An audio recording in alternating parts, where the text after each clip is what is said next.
सपने की हत्या एक निर्लज्ज, नीच, मित्रहंता, आत्ममुग्ध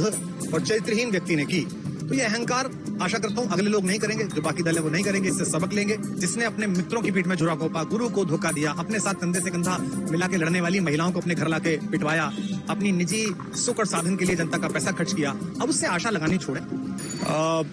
भारतीय जनता पार्टी के लोगों को जीत मिली है, उन्हें बधाई, और आशा करता हूं कि जो जनादेश दिल्ली की जनता ने उन्हें दिया है उसकी वो प्रतिपूर्ति करेंगे। और वे सब आम आदमी पार्टी के लाखों करोड़ों कार्यकर्ता जो अन्ना आंदोलन से आए,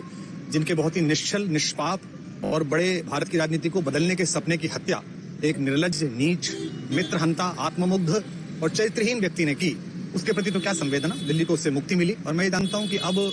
जो आम आदमी पार्टी में लोग बच गए थे सत्ता के लोभ में, लालच में, पदों के लिए, उस पैसे के चक्कर में, वे सब भी अब वापस जाएंगे, लौटेंगे, कुछ अपने व्यवसायों में लौटेंगे, कुछ पार्टियों में चले जाएंगे, और पतन यहाँ से प्रारंभ हुआ है उन लोगों का। मेरे लिए कोई प्रसन्नता का और दुख का विषय नहीं है, मैं बीच में खड़ा हूँ। प्रसन्नता इस बात की है कि करोड़ों लोगों ने आशा लगाई थी, करोड़ों लोग अपनी नौकरियां छोड़ के आए थे, व्यवसाय छोड़ के आए थे, दुश्मनियां ली थी लोगों ने,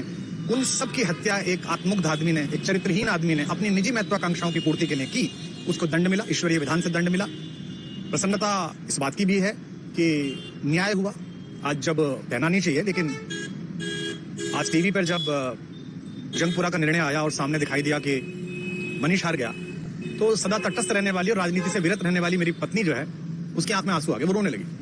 क्योंकि उसी से उसने कहा था कि अभी तो है ताकत, और उसने कहा था भैया ताकत सदा तो नहीं रहती। तो ये अहंकार आशा करता हूं अगले लोग नहीं करेंगे, जो बाकी दल है वो नहीं करेंगे, इससे सबक लेंगे। और दिल्ली के नागरिकों को मैं अच्छे शासन के लिए बधाई देता हूं। अब भारतीय जनता पार्टी अपने नेतृत्व में सरकार बनाकर दिल्ली के जो दुख थे पिछले 10 वर्ष के, उन्हें दूर करे। और आम आदमी पार्टी के समस्त कार्यकर्ताओं को कहता हूं कि आपने जिस किसी भी लोभ लालच में,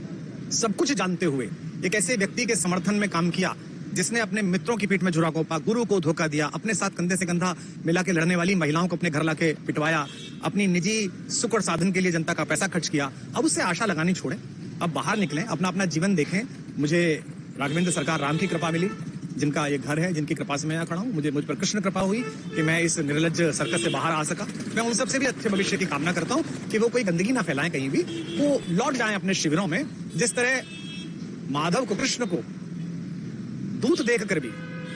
भरी सभा में अट्टहास करने वाला दुर्योधन जो ये कहता था सुचिग्रम नैव दास्यामि बिना युद्धे न केशवः, बिना युद्ध के 5 गांव भी नहीं दूंगा, आज वो अपनी सीटों के लिए तरस रहा है। और मुझे पता है कि इस दुर्योधन का अंत भी टूटी हुई जंघा के साथ बड़ा ही दारुण होगा, और भारतीय राजनीति के कलंकित अध्याय के रूप में इस बौने दुर्योधन को और इसके दरबार के तमाम शकुनियों को याद करेगी। मैं उनकी मुक्ति की कामना करता हूं कि ईश्वर उन्हें इस दुख से बाहर निकाले, और समस्त लोगों को बधाई देता हूं कि चलिए अंततः न्याय हुआ। सर, बात करें दिल्ली के चुनाव या यूपी के उपचुनाव में जीत को लेकर, चुनाव आयोग पर तमाम तरह के आरोप लगाए जा रहे हैं। कल कहा कि वहाँ उपचुनाव में ये राजनीतिक विषय है, इस पर मैं राजनीतिक कार्यकर्ता नहीं हूं, तो इस पर मेरी टिप्पणी शोभनीय नहीं है, वो आपस में सब जाने। लेकिन दिल्ली के चुनावों को लेकर एक मिश्रित प्रतिक्रिया है, दुख है कि